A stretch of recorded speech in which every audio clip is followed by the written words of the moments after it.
Assalamualaikum, nama saya Amira Quratul Ain Effendi. Saya biasa dipanggil teman-teman Rara. Saya sekolah di SDN Klender 06 Pagi, Jakarta Timur. Saya kelas 2C. Usia saya 7 tahun. Wali kelas saya Putri Murti. Selain cantik, dia baik sekali. Saya tinggal di Kampung Pertanian Selatan, nomor 26A, RT 10, RW 3, Klender, Jakarta Timur. Kali ini, Rara akan bercerita tentang Lutung Katarum dan Purbasari. Dengarkan ceritanya ya teman-teman.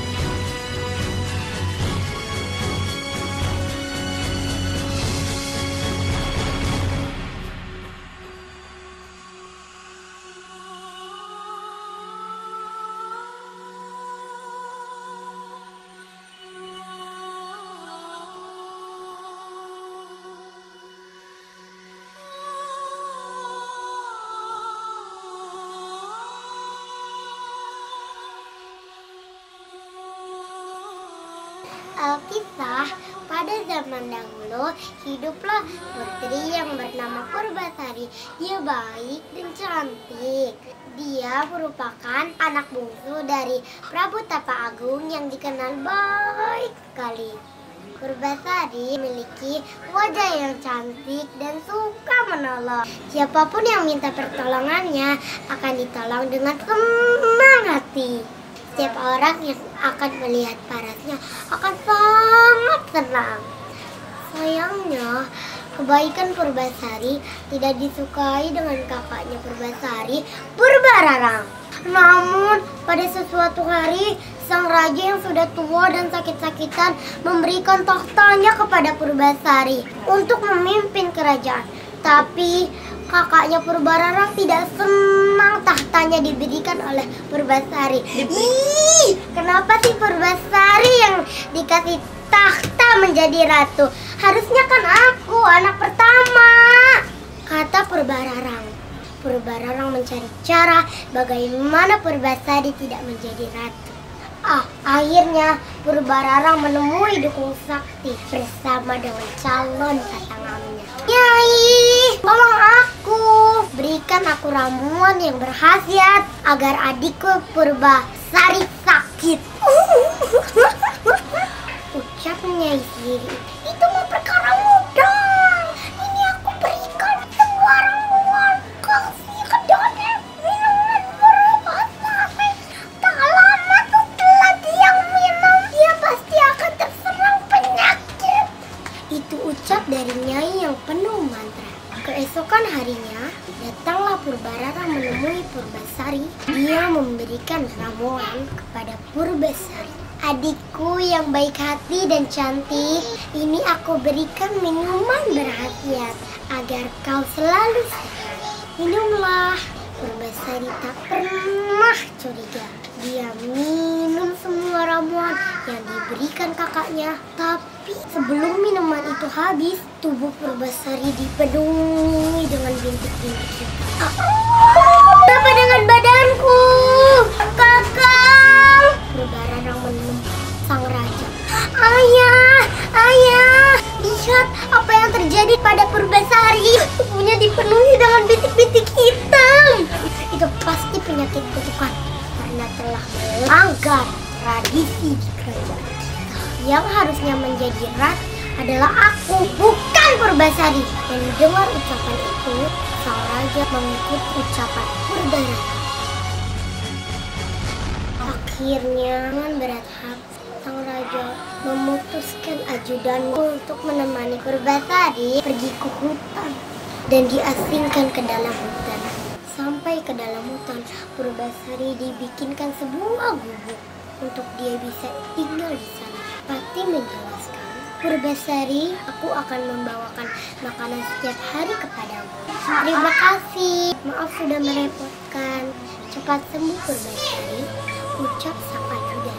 Jika kau sudah sembuh, maka kembalilah ke kerajaan. Pastinya aku akan balik ke kerajaan untuk menemui ayahku.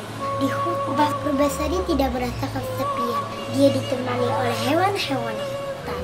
Ada kelinci, ada musang, ada kerbau. Banyak hewan yang berteman dengan Purbasari. Tapi Tapi setiap hari Purbasari dengan binatang-binatangnya selalu ada yang melihat Purbasari. Akhirnya ia mewujudkan dirinya. Jangan sakiti aku, jangan sakiti aku. Aku baik. Ucap sang lutung. Purbasari terkejut sekali. Kamu ini apa? Kok bisa berbicara? Sang lutung menjelaskan bahwasanya dia adalah seorang pangeran yang diasingkan ke dalam hutan karena sebuah kesalahan.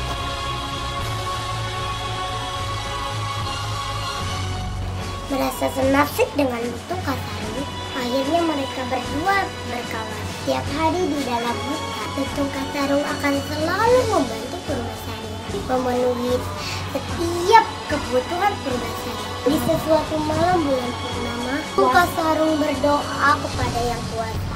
Ya Tuhan, berikanlah kesembuhan kepada Purbasari dan hilangkanlah penyakit itu. Tak lama setelah ia berdoa, tertanam air yang sangat jernih.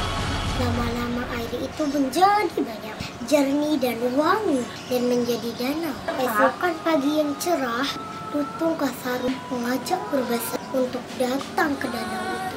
Purbasari, maukah kau menuruti kemauanku?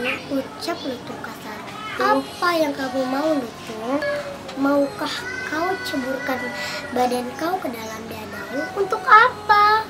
Purbasari bingung, tapi dia percaya pada lutung Kasarung bahwa tidak akan menyakitinya. Akhirnya Purbasari menjatuhkan badannya ke dalam danau. Ia mandi dengan air danau itu. Tak lama setelah itu, bintik-bintik hitam yang ada di tubuh Purbasari itu hilang. Aku senang sekali. Terima kasih, lutung Kasarung. Tubuhku sudah tidak sakit lagi. Terima kasih. Tak lama setelah itu, datanglah ajudan membawa makanan. Purbasari, aku membawakan makanan untukmu. Terkejutlah ajudan itu. Purbasari, kau sudah sembuh. Iya, aku sudah sembuh dari penyakitku karena aku ditolong oleh temanku, lutung Kasarung. Berarti kamu sudah bisa pulang ke kerajaan. Tapi aku sudah betah di hutan ini. Aku tidak ingin kembali ke kerajaan. Kenapa? Ucap sang ajudan.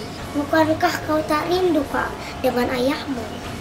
Ayahmu pasti ingin berjumpa denganmu. Aku punya syarat. Jika aku ingin ke kerajaan, aku mau lutung Kasarung ikut denganku. Baiklah, ucap sang ajudan. Datanglah Purbasari ke kerajaan bersama lutung Kasarung. Dan itu membuat Purbararang kaget. Purbasari, kau sudah sembuh dari penyakitmu? Ucap Purbararang. Iya, Kak. Bahwasannya penyakitku sudah hilang. Jangan pikir dengan hilangnya penyakitmu kau bisa masuk ke kerajaanku. Kenapa? Ucap Purbasari. Jika kau mau kembali ke kerajaan, dua syarat untukmu. Ucap Purbararang. Syarat apa?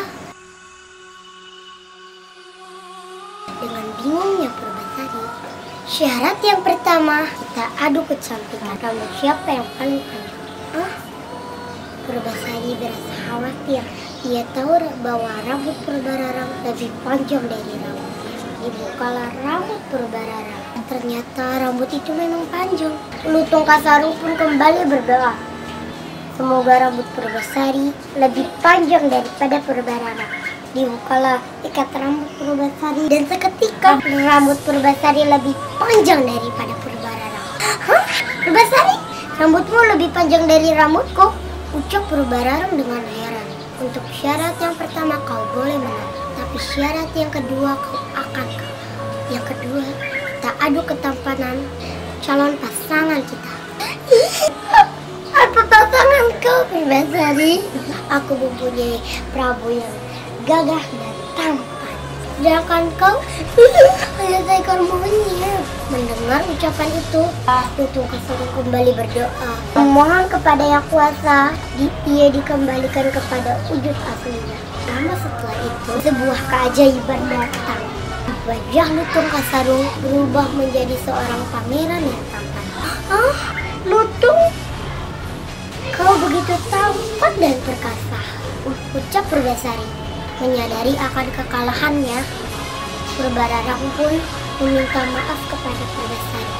Purbasari, maafkan aku telah berbuat jahat kepadamu. Sebagai hukumannya, aku akan meninggalkan kerajaan ini. Purbararang sedih sekali.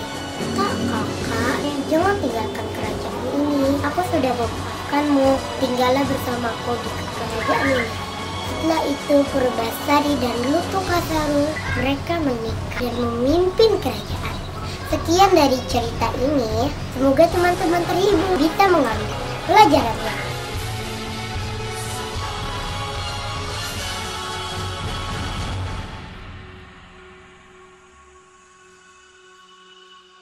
Pesan moral dari cerita ini adalah jangan membalas perbuatan jahat dengan jahat pula, dan berikanlah maaf pada orang yang sudah meminta maaf pada kita. Terima kasih.